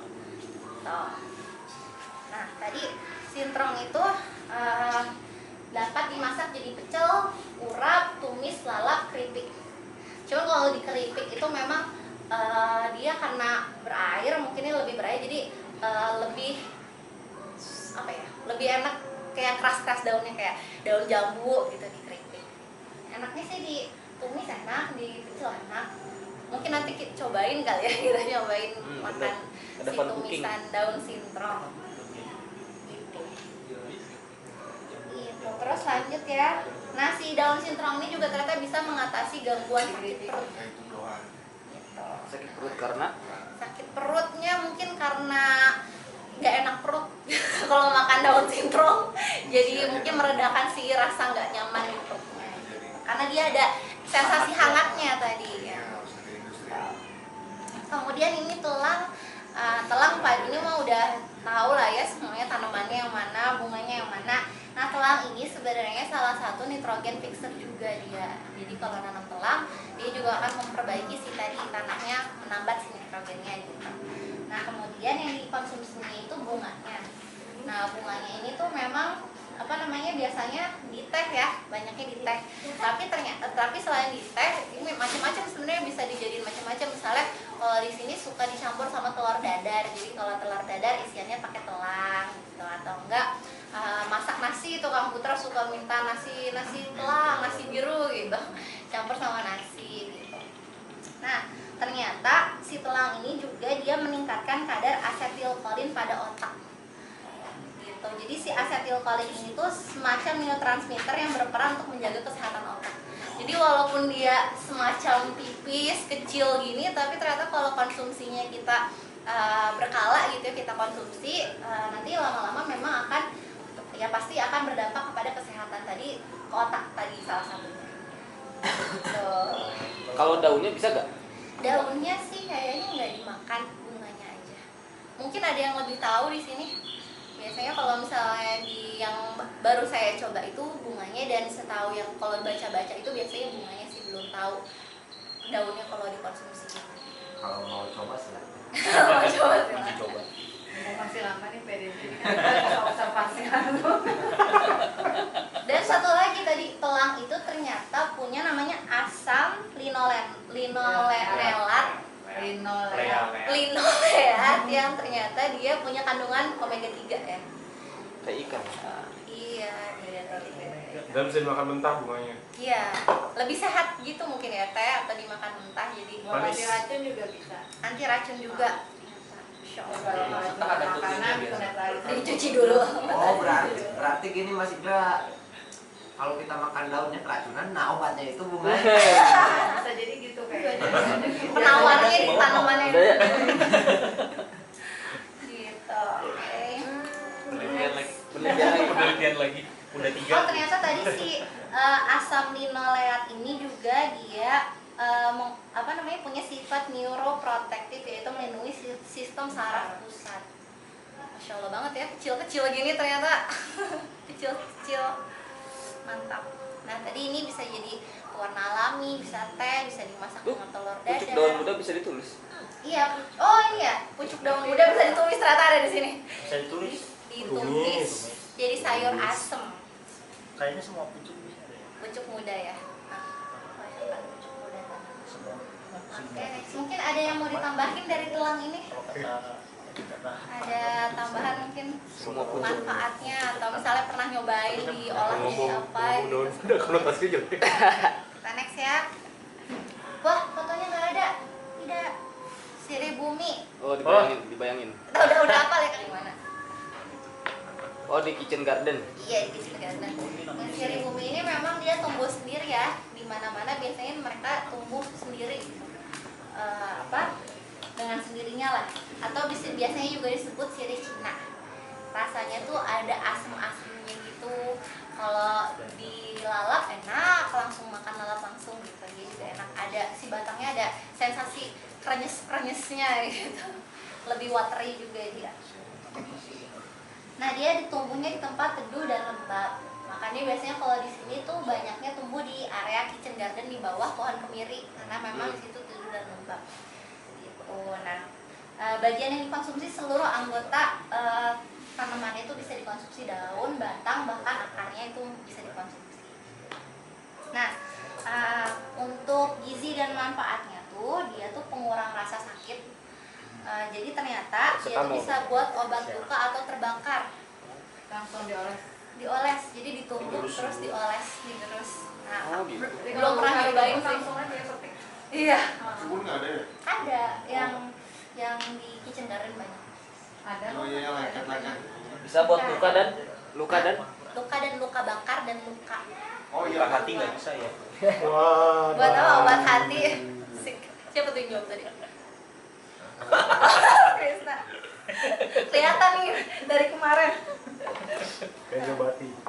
Nah, tadi pengurang rasa sakit, terus udah gitu dia antioksidan juga, antibiotik, terus kalau antioksidan biasanya anti radang juga, jadi menurunkan peradangan gitu, anti inflamasi. Biasanya kan kalau luka luar juga akan ada terjadi peradangan kan, dia bisa menurunkan peradangan. Dan bahkan dia juga bisa untuk menjaga kesehatan ginjal gitu. Kalau misalnya dimakan, kita suka melalap itu nanti akan berpengaruh terhadap kesehatan ginjal. Nah, tadi sirih bumi yang bisa dimakan itu seluruh bagiannya, bisa dilalap langsung, dipecel kayak semua jenis, banyak jenis yang diramban bisa dipecel, bisa diurap dan ditumis juga. Nah, kemudian selanjutnya kenikir. Ini kenikir, ada yang punya kenikir di lahannya? Mikir ya. itu tuh dia ada bunganya gitu. Iya, Yang ada warna bunganya pink ya. kecil-kecil, Warna kuning, ada kuning. kuning, Oh, itu juga ada bisa. oranye. Pink Iya. Kalau pink itu zinnia. beda ya. Itu beda ya. Kenikir ada yang pink tapi biasanya pink putih. Iya, pink Oh, putih kecil. pink. Pink putih. Pengen aja. Ya, Penasaran waktu itu rasanya tuh kadang pahit kadang enggak itu. mungkin dari daunnya, daun muda atau daun tua. Ngaruh juga sih. Kenapa? Daun muda. Pokoknya untuk usia-usia tertentu kalau denger daun muda tuh sensitif. Kamu lah dulu. Oh, kalau itu mungkin diobservasi lagi kali ya. Mungkin tempatnya juga pasti Bisa berpengaruh. mungkin. dari tanahnya bisa. Bisa dari tanahnya. Mungkin juga dari amalannya mungkin. Tergantung amalan dan hati. Tapi ada nggak sih maksudnya ada dua jenis gitu kali kenikirnya? Dua jenis. Ada yang mirip kenikir gitu. Padahal itu bukan kenikir. Marigold. Marigold. Iya, mirip daunnya. Ya. Marigold itu nanti Mirip ya? market garden tuh ada bunganya tuh, kalau kenikir tuh bunganya cuma satu kelopak terus dia kecil-kecil. Iya. Kalau marigold tuh gede kan bertumpuk. Mirip memang bunganya. Daunnya. Iya. Kalau masih Kalau ini biasa kenikir daunnya berarti yang dilalap. Daunnya. dilalap, bunganya juga bisa. Bunganya dimakan. bisa. Cuman memang dimakannya ya campuran salad atau misalnya masukin ke puding atau apa gitu biar cantik. Tapi bisa di-edible juga. Di Lalaban Sunda banyak kan kenikir. Kenikir banyak ya. Lalaban Sunda. Nah, ini kenikir ini manfaatnya itu dia tadi antioksidan tinggi juga. Kan ada beda-beda ya, ada antioksidan tapi dia disebutkan antioksidannya tinggi. Kemudian mengatasi bau badan dan bau mulut. Jadi mungkin kalau ada yang merasa dirinya Oh, atau bisa gosok gigi seminggu nih. Makan itu aja terus ya. bau badan. Anak pang ya. Tapi mungkin bagi yang udah nyobain make sense ya. bisa ngebersihin bau badan dan bau mulut. agak Kayak ada min-minnya dikit gitu, ada cita rasa yang agak Tajam. tajam gitu. Memang iya, ada penikir. Odol kenikir, ya benar. Sabun. Kenapa? Nah itu coba Odol kasih kenikir. sabun. Odol kenikir ya bener, odol kenikir. Iya, banyak banget. Soal mim ada kan? Apa siwak? Pengganti sirih ya, Ada siwak. nanti nyirih. Nah, selain itu dia juga ternyata bisa untuk detoksifikasi dan mengobati. Ini yang diambil daun mudanya ya? Daun muda. Enaknya sih mungkin daun Dia tua juga diapain? bisa, cuman Ditumis kurang enak. atau dimakan mentah? Kalau kita biasa kalau nggak dimakan mentah, dijadiin bala-bala sebenarnya, karena enak juga dijadiin bala-bala kenikir. Boleh. Bala-bala kenikir. Bisa kayak Pak bisa jadi pagar kan belum. Kalau ditumis belum pernah nyobain karena memang dia rasanya agak kuat. Kalau agak kuat kenikir ini. Kalau teh itu dia gimana? khas banget. Cara bikin tehnya? Tehnya itu diseduh pakai air panas aja. Kalau teh tuh biasanya buat lebih ke khasiatnya gitu. Si bunganya daun. Daun bunganya bisa di teh dua-duanya. Gitu biasanya lebih jadi kayak teh herbal gitu. Bunganya bisa dimakan gitu. Kenapa? Bisa. Edible juga. So, jadi tadi ya lalap, kecil, berap, tumis, bisa semua ke bala-bala tadi. Nah ini bayam kakap, mungkin ini banyak nih di tempat-tempat lain. Ada bayam Kang Dede banyak ini bayam. Oh iya. Suka itu. diapain tah biasanya? Liar tuh. Udah dibuang. Ganggu.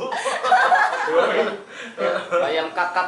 Cepet banget lagi nemuinnya. Aduh tapi ini enak banget Oh, ini. bisa diapain? Sayur biasa gitu, sayur biasa. Tumbuk ya? Ini bayam aja, Sama kayak kayak bayam. bayam tapi liar aja tumbuhnya. Di sop bayam gitu. Bayam. Bening. Bening ya. Sop sayur bening. Sop bayam. Di bayam. Kalau udah Tapi santannya Kang Dede lodeh. ini dimakan nggak atau dibabat? Jarang. Jarang ya. Nah ini Bayam tuh kakap. enak Babat. banget kalau kita tadi kalau mau ngurangin gorengan tadi bisa di sop, tapi kalau makan gorengan ini bala-bala enak. Enak. Favoritnya hanya banget. Iya enak banget kalau di bala-bala tuh juara. Terus tadi bayam kakap ini bisa jadi bening, tadi bakwan, keripik bayam juga bisa, kemudian dipecel. Nah ini bijinya ternyata bisa dijadikan taburan kue atau dicampurkan ke dalam adonan roti. Kayak biji bunga matahari Oh, gitu kan, iya, kayak iya. sipsi dan chia atau Cia apa. kayak cia. Nah ini bisa juga ternyata bisa dimakan. Lanjut ya. Ini kembang ura, ada yang di rumahnya ada tanaman ini. Kembang sepatu ya? Tapi ini Yang kuncup. kuncup ya. Oh. Nah, selalu tapi yang kuncup biasanya. Cuma biasanya cuma dicabut dari itu bunganya kan. Ada manisnya ya. Iya. Waktu kecil tuh. Suka mah pas kecil ada si sari-sarinya gitu Oh manis ya. ini. Kalau saya Iya, paling dibikin ini. kalau sama dibikin gelembung-gelembung balon. Ngomong balik ya. Pakai itu ya, pakai Yang kelopaknya. Di luar. Anak saya kalau Nah, itu kalau ngomong lagi. hangat dikasih teh ini. Kalau lagi gak enak badan, emang bisa nurunin demam. Ini kembang sepatu tuh bukan? Mirip. Kembang sepatu yang gede juga bisa sama kok. Mau ini atau Yang kembang kuning juga sepatu, bisa ya, teman? Bisa juga. Pokoknya keluarga kembang sepatu aja. Nah, kembang sepatu atau kembang wera ini tadi kalau misal untuk perempuan bisa diminum untuk memperlancar haid salah satunya. Itu. Terus tadi ternyata lendir bunganya bisa buat rambut katanya. Jadi menyuburkan si akar-akar rambut. Belum pernah nyobain sih. Cuma mungkin ada Mbak Angga misalnya mau bikin sampo atau apa bisa ini jadi bahannya. Ada warnanya lagi kan merah. Lerak kembang sepatu ya. Nanti Badan. lerak. Dan dia berbulu nanti. Kayak genderuwo. Yang itu warnanya merah lagi. Jadi parah. Nah ini kembang merah ya, bisa jadi campuran salad, bisa di teh atau di tempura tuh digoreng pakai tepung. Bisa juga. Bisa kembang merah sama kayak bunga labu juga bisa buat tempura juga bisa. Iya, kalau bunga tahu. Yang kuning ya. Bunga labu yang kuning yang besar kan dia bentuknya. Gitu. Terus pegagan. Oh, Ada ada yang tuh di depan rumahnya tuh. ada pegagan? Ada. Nih Mbak Angga suka bikin keripik pegagan nih pasti di rumah ya. Kenapa sih ciri khasnya keripik? Soalnya gampang dibikin keripik. Lebih ramah sih ke lidah ya. Iya betul. Dan enak. Mumpung pertama. Nah, kalau di Udah gitu doang. kalau di Jogja Lagan dibikin coklat Oh diapain? Di- Di mana? di daerah Kulon Progo namanya Mondis coklat. Oh, diapainnya tuh? Bisa di kosmetik. Iya. Enak teman. Tapi ada campuran, ada pakai campuran coklat juga. Atau Iya, pakai campuran coklat coklat, pakai ini gitu iya. ya. Kakao campur ini gitu. Nah, Oh. Apa tuh? Karena rasanya atau karena dia ya rasanya sih agak-agak Agak Berarti pegagan. mentah ya daunnya ya. apa? Bagusnya daunnya mentah. Iya. Baru celup-celup. Tapi di Bukan dicelup, diolah Bisa juga, kali ya? ditumbuk, diolah jadi kayak coklat batangan gitu. Oh gitu. berarti kerasa ya. Kerasa ininya, sepet-sepet gitu. Jadi logikanya semua daun juga bisa digituin ya. Iya iya. Mungkin tinggal yang enak yang mananya gitu ya. Daun pintu bisa nggak? Pikir dulu saya Pak sedetik. Kalau daun telinga serem banget tuh kalau daun telinga. Aduh. Nah itu yang mau saya bilang tadi. Balik lagi udah ketularan. Kalau di sini mungkin tadi yang jalan-jalan Jadi observasi di sini tuh banyak ada di samping aula bagian bawah. Kalau bunganya bisa dimakan nggak? Belum pernah lihat bunganya ya. Ada bunganya itu ya. Semuanya warna Nasturtium merah ya? ya sebelah situ. Emang Itu ada mana bukan? seperti Cuma ini? itu. Oh, Itu beda. nasturtium. Yang warna Mirip, orange itu mirip. beda Itu ya. beda, itu nasturtium. Nah, nasturtium juga itu bisa dimakan. Nasturtium. Nasturtium. Daun sama bunganya dua-duanya bisa dimakan. Buat biasanya buat demam juga, cuma pasti dengan kadar dan caranya tertentu. Biasanya waktu itu kalau aku kena demam diseduh pakai air panas. Cuman efektivitasnya itu perlu itu lagi dicobain. Mau nambahin sedikit, pegagan itu bisa buat nambahin kecerdasan anak. Oh, Iya, bukan saraf otak. Tapi sedikit aja sih. kok Memang konsumsi sedikit. gitu ya. Maksudnya sedikit aja. Sedikit Nah, aja. untuk Konsumsi. konsumsi sedikit aja. Oh. Untuk konsumsi Kecerdasan. yang hari rutin. Oh salah ya. Kayak sedikit aja namanya. Dari kumpul udah mulai lewat Sedikit lah, bisa Jadi dengan sedikit. mengkonsumsi ini sedikit, itu bisa menambah kecerdasan anak-anak. Oh. Masya Allah. Dengan rutin aja sih minumnya setiap hari. Setiap hari. Minum Makannya ini. setiap Oh. hari. Tapi kalau digoreng itu nanti nutrisinya berkurang nggak? Biasanya berkurang ya, Pasti Cek. kurang. Pasti. Pasti. Cuman Ya, ada dan proses enak kurang. aja. Iya. Makanya fresh aja gitu ya. Iya, fresh aja. Oh, mentah gitu bisa? Bisa. Tapi rasanya memang lebih tawar ya, agak rasa daun. Iya. Nah, Biasanya dicampur ini biar Campur madu kali ya? campur jus alpukat. Jadi kayak smoothies. oh gitu. iya benar di smoothies ya. Smoothies, nah jus alpukat sama si pegagan ini mungkin 3 lembar lah untuk 1 gelasnya. Kayaknya tadi juga kalau Kayaknya misalnya mau seru dapat banget. manfaatnya dimasukin smoothies aja deh. Biar nggak kerasa. Nggak kerasa. Rasa daunnya. Kalau buat anak-anak ya. Ya buat dewasa juga. Buat dewasa. Biar lebih enak. Nah kalau ibu-ibu mungkin di sini bapak-bapak mungkin nggak pada tahu kalau skincare itu sekarang tuh lagi hits banget namanya Penela itu sih. Centella Oh, Centella, asiatica. Nggak Jadi tahu. Centella asiatica tuh ya ini dari daun Ada. pegagan ini buat serum muka, buat skincare dan harganya itu satu botol 400.000. Bapak-bapak mungkin Langsung punya apa? Gampang Tahunya Iya. wadah. Cuma mungkin prosesnya kali ya, ekstraksi Oh, iya, dan wadah. lain-lainnya. Si zat kandungannya. Dan memang ternyata si pegagan ini buat memang di sini ada memperbaiki sel-sel kulit. Jadi mungkin bisa juga dicobain. Tadi aku jadi mikir apa direndam, direbus terus buat cuci muka kali ya, mungkin berhasil. Tambahin lerak. Lerak ya. Oh iya, cerita sedikit dulu tuh pas saya SD, ibu tuh udah tahu ternyata ini bisa buat kulit. Jadi waktu dulu kita nyari di tetangga, jadi di sekitar komplek itu ternyata ada daun pegagan, kita panenin tuh. Terus ibu mikir, oh coba aja buat kulit kita tumbuk ya, tumbuk tuh. Terus kita beberapa hari, aku, kakak sama ibu, kakak 2 sama ibu pakai itu. Terus hari keberapa kita mukanya jadi hijau. Beneran? pakai itu orang kelihatan gitu ya. Jadi Hijau ya? Pikir jadi halus gimana? Kayak Hulk dong. Hulk. Hulk. Ya udah ada ya. pigmentasinya gitu. Komposisinya aja berapa daun gitu kali Iya, ya. betul. Buat apa? Buat masker gitu. Ya, Kayak bunga telang ya. Jadi warna-warni mukanya. Oh bisa jadi Jadi teh ini herbal. ya dalam pegadaian Biar bisa pakai pandan. suji. Pakai kunyit aja sekalian. Kalau kunyit juga saya pernah nyobain. Jadi kunyit kan itu. Jadi kuning. Terus marah jadi merah deh jadi mukanya. Pakai sekam ada. Itu ini scrub Karpo. Kalau yang dari abu itu biasanya dari dahan aren. Oh dari dahan aren ya biasanya. Oh. Jadi hitam. Iya. Enggak, kalau abu dahan aren itu Tapi banyak juga memang masker-masker yang abu-abu gitu buat muka. Biasalah ibu-ibu perempuan ya pengen kinclong. Dua nih muka. Nah, next ya kita ini tadi pegagan bisa teh herbal, campuran jus, keripik atau pecel. Nah ini semanggi, bapak. Semanggi. Nah tapi ini mungkin ada yang tahu kalau di Jawa tuh saya suka makan pecel semanggi. Nah itu tuh daunnya tuh yang ini Iya, atau beda semanggi?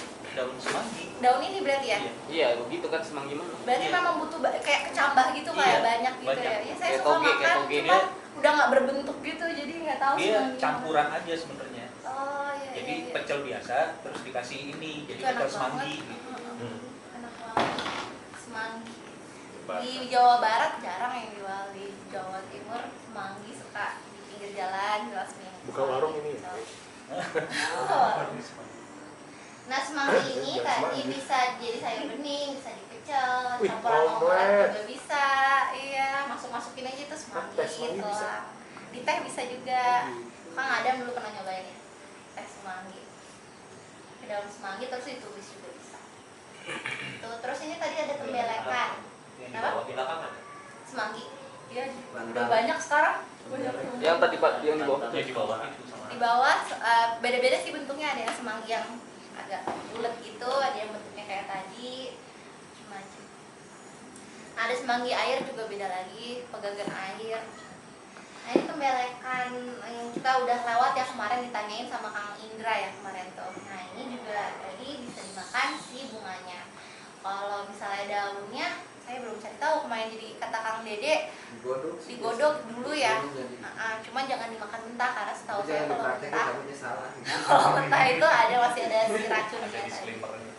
Buahnya.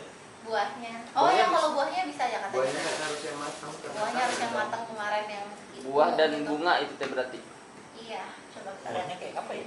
Bunga. Kecil-kecil.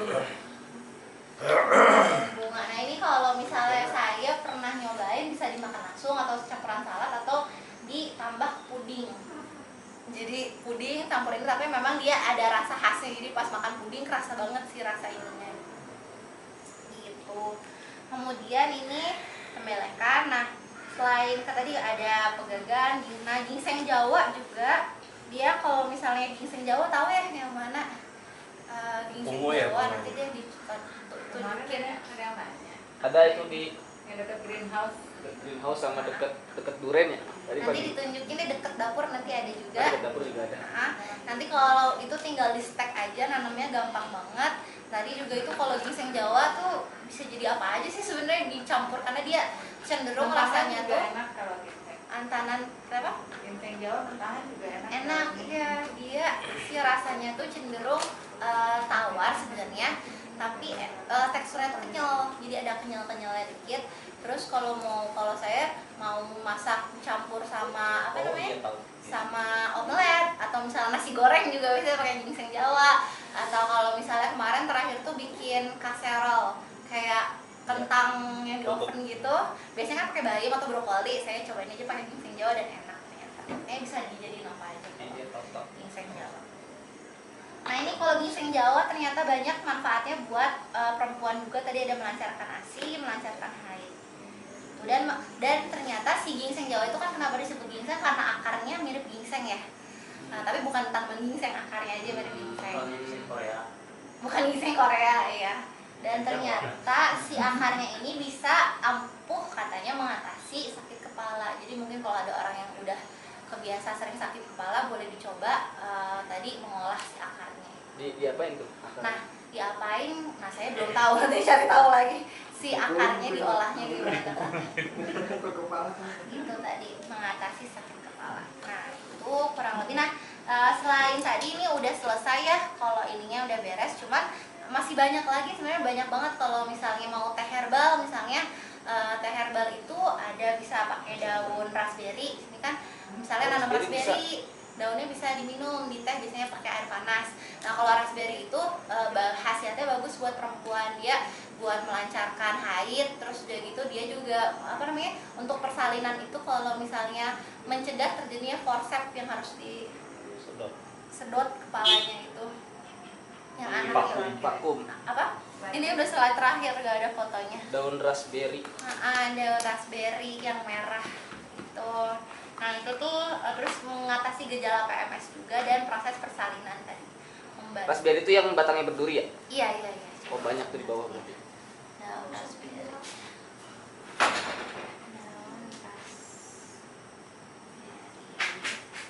Nah ini daun raspberry. Ini juga udah banyak ya, kadang kalau di Tokopedia juga ada yang jual bubuk teh daun raspberry. Nah ini teh daun raspberry. Kalau teh-tehan gitu bagusnya dikeringin atau gimana? Dua-duanya bisa, mau dikeringin atau langsung diseduh pakai air panas bisa. Kalau dikeringin mah lebih ke ini aja, masa simpannya Lebih lama. Tapi kadang suka jamuran gitu, kalau misalnya yang jadi dikering. kurang kering. Biasanya kalau jamuran tuh Pas musim hujan gitu kan. Tapi ada pengaruh nutrisi gitu? kalau nutrisi mah Enggak ya sih jelas pengaruh, tapi ya nggak terlalu signifikan. Cuma model pengawetan aja ya. Gitu. Tadi ada daun raspberry, kemudian ada daun murbei, pokoknya beri-berian, raspberry. Mulberry juga bisa? Mulberry bisa, kemudian Berarti daun-daunan berry bisa ya? Iya, daun-daunan berry bisa. Nah, kalau murbei itu dia antioksidan, dia vitamin C, kalsium, besi, kalium, fosfor, magnesium, dan menurunkan gula darah. Nah, kebanyakannya kalau kita bikin teh daun atau herbal itu pasti khasiatnya kebanyakan kayak menurunkan gula darah, menurunkan kolesterol buat teh herbal. Nah, kemudian waktu itu pernah juga bikin campuran daun murbei dicampur rosella sama mint itu meredakan masuk angin. Oh gitu. Jadi yang tadinya masuk angin dan gak enak badannya tiba-tiba anget badannya, jadi anget badannya. Jadi murbei, rosella sama mint, sama nasturtium juga campur nasturtium. Apa aja? Bunganya. Rosella bunganya, Mulberry. nasturtium daunnya, murbei sama rosella. Kalau murbei yang kayak gimana? Murbei itu yang Ini pohonnya di bawah sini ada nih? Ada kok. Bawah sini ada? kelihatan nggak? Bunganya kayak gini nih. Bunganya kayak gini. Ini kecil banget tapi. Daun beluntas tuh di sini kayaknya jarang ya. Oh, daun beluntas jarang ya di sini. Jarang. Ada di sana satu. Itu enak kalau katanya orang dulu tuh itu buat awet muda katanya nggak tahu sih. Obat herbal untuk kesuburan wanita hamil katanya. Daun beluntas itu. Oh, beluntas yang buat pagar kan? Iya, biasa buat pagar. Oh, itu. Oh, dia narik nama. Oh, trap ya, trap. Di yang Yang kecil-kecil yang putih-putih. yang apa? Trip yang berwarna putih. Itu baru dipakai. Jadi pada di situ nanti dia berhenti Yang dulu waktu dulu ibu Penuaan dini itu tadi kata Mas Krisna. Penuaan dini, sel kulit mati, menghambat penuaan. Dia Tapi kayak nggak yang tahu awet sih. muda. Saya dulu suka yang tadi saya cerita itu gara-gara di pasar tuh nggak ada yang jual. Oh ini tanaman ini ternyata. Jadi ada tetangga yang punya itu buat pagar. Iya, Jadi iya. saya suka Ngambilin, diseduh pakai minum, Enggak, dimakan dimakan aja. langsung. Dilalap gitu, Pak. Iya, dilalap. Direbus, Sukanya tuh dilalap. karena tahu khasiatnya atau emang karena suka Enggak. rasanya? Suka rasanya. Masa pakai sambal? Kalau saya mah enak. Kalau itu agak Getir. Rasanya tuh agak ya rasa daun itu kencang gitu, Oh. rasa daun. Enak sih. kalau dari buah biasanya buat bau badan juga bisa. Iya, buat airnya. direbus airnya diminum itu buat bau badan. Kalau di sayur, Enggak sih, pernah saya nyobain? biasanya saya makan gitu. ya makan itu aja. Ada yang pernah nyoba walang Walang. Ya, belalang. belalang bener. goreng gitu ya. Oh, belalang. Kalau di Sunda itu namanya kan katuca.